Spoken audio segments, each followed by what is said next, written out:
नमस्कार, मैं हूं आपके साथ नेहा झा और आप देख रहे हैं फ्रंटलाइन 24। अभी हमारे साथ स्टूडियो में मौजूद हैं फ्रंटलाइन 24 के संपादक श्यामानंद मिश्र जी। हम इनसे बात करेंगे उस घटना पर, जो घटना कुछ दिन पहले मधुबनी में बस स्टैंड, पुरानी बस स्टैंड जो थी वहां पे घटी थी, जिसमें एक लड़की के साथ सामूहिक बलात्कार का मामला सामने आया था। बात करेंगे इस बारे में चर्चा करेंगे, क्योंकि ये घटना जो है वो धीरे धीरे और गंभीर रूप लेता जा रहा है। आप पिछले दिनों, कुछ दिन पहले की बात है, ये एक घटना घटी थी मधुबनी में बस स्टैंड के पास, जिस घटना को, जो सामूहिक बलात्कार हुआ था, उस घटना को लेकर के आज पूरा मधुबनी बंद किया गया था। हर व्यवसाय के लोग जो है वो अपने अपनी दुकान जो है वो बंद किए हुए थे। किस नज़र से सर आप इस चीज़ को देख रहे हैं? देखिए नेहा, ये घटना बड़ी घटना है। मधुबनी से बाहर अगर ये घटना घटी रहती, किसी मेट्रोपॉलिटन सिटी में, बड़े शहर में या किसी गांव में ही, तो बहुत कुछ हो गया रहता, धू धू कर जलने लगता मधुबनी।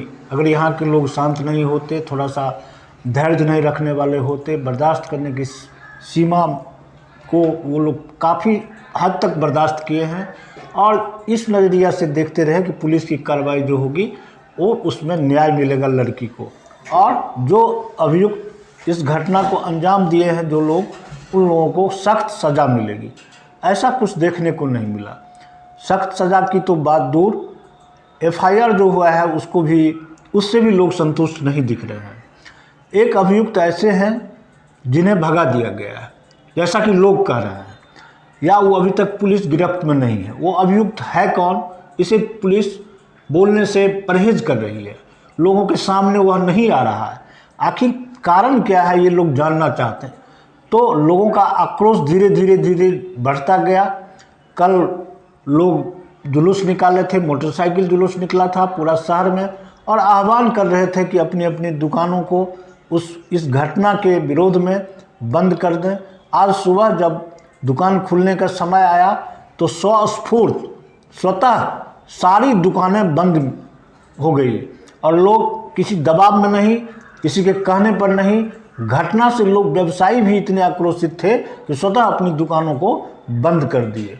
और भारी संख्या में महिलाएं, नौजवान और शहर के लोग पुलिस के क्रियाकलाप के विरोध में, एसपी के द्वारा जो कोई गंभीरता से इसको नहीं लिया गया, इसके विरोध में, प्रशासन के विरोध में नारा लगाते हुए शहर के विभिन्न भागों में घूमते हुए एसपी कार्यालय के पास तक पहुंचे थे लोग।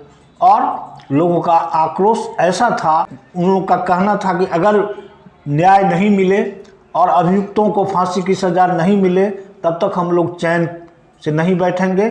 अगर पुलिस इसको गंभीरता से नहीं लेगी तो मधुबनी में इस घटना को लेकर कुछ भी हो सकता है। जी, जैसे कि रिपोर्टिंग के दौरान देखा गया है कि बहुत सारी महिलाएं, स्पेशली महिला जो है वो बहुत सारी एकजुट होकर के जो है वो रोड पे उतरी हुई थी और बहुत सारी महिलाओं का संख्या था।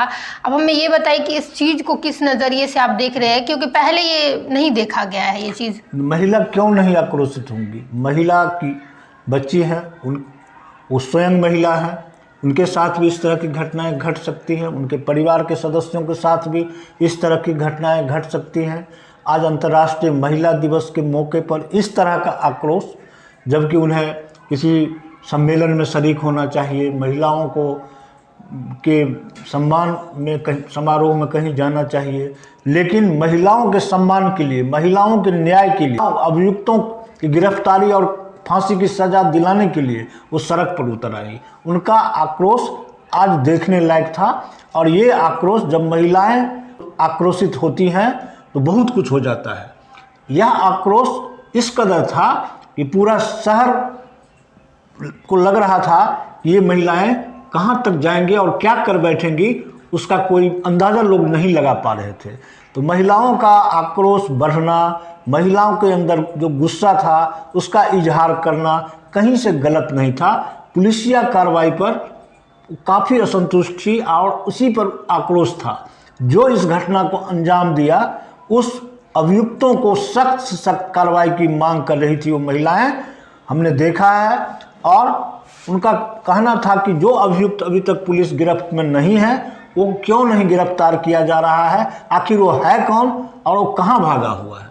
जी, आपने ज़िक्र किया है इस चीज़ का कि पुलिस के बारे में, पुलिस कर्मियों पर आम लोगों के द्वारा बहुत ज़्यादा आरोप लग रहा है इस चीज़ का कि वो सही ढंग से जो है इस केस को नहीं देख पा रहे हैं। तो आपको क्या लगता है कि लोगों का ऐसा क्यों कहना है कि वो सही ढंग से नहीं देख पा रहे हैं? विगत कुछ माह से मधुबनी में जो घटनाएं घटी हैं, एक्सिस बैंक में लाखों की लूट हो गई दिन दहाड़े, दिन के 2 बजे।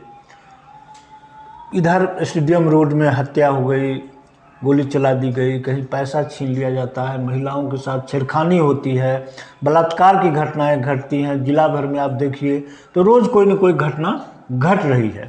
इससे लगता है कि पुलिस तंत्र जो है वह कमज़ोर हो गई है और एसपी की पकड़ जो है पुलिस पर कम है, वो गंभीरता से नहीं लेते हैं, या जो सिस्टम बनाना चाहिए मजबूत सिस्टम, उसमें कहीं न कहीं कमी देखा जा रहा है। और इसके बाद सरेआम बीच शहर में जो पुरानी बस स्टैंड थी, वहाँ पर सरेआम 5 लड़के बहुत देर शाम में ही इस तरह की घटना को 8 बजे 9 बजे रात के बीच में इस तरह की घटना को अंजाम दिया। तो इससे पुलिस की कार्रवाई, पुलिस की कार्यशैली पर लोगों को गुस्सा आ रहा है, चिंता जता रहे हैं लोग, और लोग गुस्सा को सड़क पर उतर कर इसका इजहार कर रहे हैं। जी, एक आरोपी जो है बहुत दिन से ये सुनने में आ रहा है और सच भी है कि एक आरोपी जो है वो अभी तक गिरफ्तार नहीं हुआ है, बल्कि 4 जो है वो गिरफ्तार हो चुके हैं।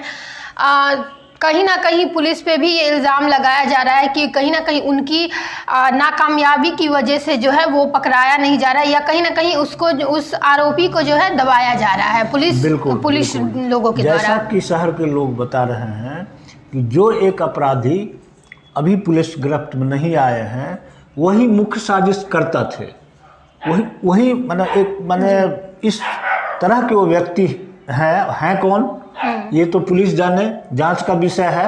लेकिन उसे पुलिस के सामने लाने के लिए, लोगों के सामने लाने के लिए गिरफ्तारी की ज़रूरत है। इसमें जब तक पुलिस सख्त अभियान नहीं चलाएगी और छापामारी अभियान नहीं करेगी, तेज करेगी, तब तक उसे पकड़ पाना आसान नहीं। लोगों का तो यहाँ तक मानना है उस अपराधी को नेपाल भगा दिया गया, बगल में नेपाल है, वहाँ भगा दिया गया, और जो घटनाएं घटी हैं उसके साजिश करता वही था जो अभी फरार है। तो इसका नाम सामने आना चाहिए। दूसरी बात कि वो पुलिस पर ये भी आरोप लग रहा है कि बड़ा रकम लेकर, मोटी रकम लेकर उस लड़के को नहीं पकड़ा जा रहा है, या उसे छोड़ दिया गया है, या उसको इससे अलग किए जाने की साजिश रची जा रही है या रचा गया है। कई तरह के सवाल एक साथ उठ रहे हैं, जो बहुत ही चिंता का विषय है पुलिस कार्यशैली पर को लेकर, और यहाँ के लोगों को काफ़ी चिंता सता रही है कि इस तरह जो बच्ची स्कूल आती हैं, कोचिंग करने जाती हैं, कॉलेज जाती हैं, बाजार करने आती हैं, तो जब इस तरह का मन बढ़ता चला जाएगा तो किसी के साथ ये घटना घट सकती है। लेकिन अगर एक सख्त कार्रवाई हो जाती है तो ऐसा ये रुकेगा और लोग चैन से शहर में जा सकेंगे, अपने बच्ची को लोग नहीं निकलने देंगे। अगर इस तरह से घटनाएं होती रही तो लोगों को चिंता सताने लगी है, और इस वजह से आज महिलाओं को सड़क पर उतरना पड़ा है। आप शहर के किसी घर में जाएं, इस घटना की चर्चा आपको सर्वत्र मिलेगी और लोग चिंता जाहिर करते देखे जाएंगे। तो चिंता का विषय है और इस पर पुलिस को सख्त होना पड़ेगा। पुलिस के बारे में जिक्र किया है आपने, तो एक चीज़ पूछना चाहूँगी कि एसपी के द्वारा इस मामले को गंभीरता से कहीं ना कहीं देखा जा रहा है कि नहीं लिया जा रहा है। क्या लग रहा है आपको कि क्या कारण होगा, क्या रीज़न हो सकता है इसका? देखिए, एसपी जो है यहाँ, उनके ऊपर लोग आरोप लगा रहे हैं कि जितनी गंभीरता से इसको लेना चाहिए उन्होंने नहीं लिया, क्योंकि पुलिस प्रशासन के नाक के सामने ये घटना घटी और 5 लोग किसी एक लड़की के साथ बारी बारी से अगर दुष्कर्म की घटना को अंजाम दे तो ये छोटी घटना इसको नहीं कहा जा सकता है, बहुत बड़ी घटना है। वह परिवार बहुत ही निसहाय, गरीब, आवाज़ नहीं उठाने वाला है, इसलिए नहीं, अगर वह थोड़ा सा बोलने वाला रहता, समझने वाला रहता, आवाज़ बुलंद करने वाला रहता, तो ये बात बहुत दूर तक अभी चली गई रहती, सरकार भी और प्रशासन भी दोनों संज्ञान ले लिए रहते। लेकिन इतने 1 सप्ताह से अधिक गुजर गया, एसपी को जो गंभीरता दिखाना चाहिए वो नहीं दिखाए हैं। न उनकी पुलिस तंत्र जो है वह इस घटना को तत्परता, इस घटना को सुलझाने में, उद्भेदन करने में, माने जो मामला है उसको सामने लाने में पुलिस की शिथिलता निश्चित रूप से है। इसलिए चूँकि पुलिस कप्तान हैं, वो उन्हीं के अंदर में सारे पुलिस तंत्र हैं, तो अगर कोई आरोप लगेगा तो उनके ऊपर ये छीटा जाएगा ही। इसीलिए लोग कह रहे हैं कि अभियुक्त की गिरफ्तारी न होना, उनके ऊपर सख्त कार्रवाई न करना और एफआईआर में उलट पुलट कर देना, उम्र को लेकर कई तरह की बातें हो रही हैं। इन सब बातों को लेकर लोग एसपी पर भी गंभीर आरोप लगा रहे हैं कि उन्हें जितनी गंभीरता से इसको लेना चाहिए वो नहीं ले रहे हैं। सर बहुत बहुत धन्यवाद समय देने के और अपना पॉइंट ऑफ व्यू जाहिर करने के लिए। और देखते हैं कि आखिर होता क्या है, क्योंकि ये मामला जो है वो धीरे धीरे गंभीर होता जा रहा है और समझ में ये नहीं आ रहा है कि आरोप तो लग रहे हैं, पुलिस पे लग रहा है और प्रशासन पे आरोप लग रहा है, और मुख्य आरोपी जिनको माना जा रहा है वो अभी तक गिरफ्तार नहीं हुए, जिसकी वजह से आज महिलाएं जो हैं वो सड़क पे उतरी हैं। खैर देखते हैं कि सच्चाई क्या है इस मामले में, और जो भी अपडेट आएंगी वो हम लोग आप लोगों तक साझा करते रहेंगे। आप ऐसे ही बने रहिए हमारे साथ और देखते रहिए फ्रंटलाइन 24। बहुत बहुत धन्यवाद।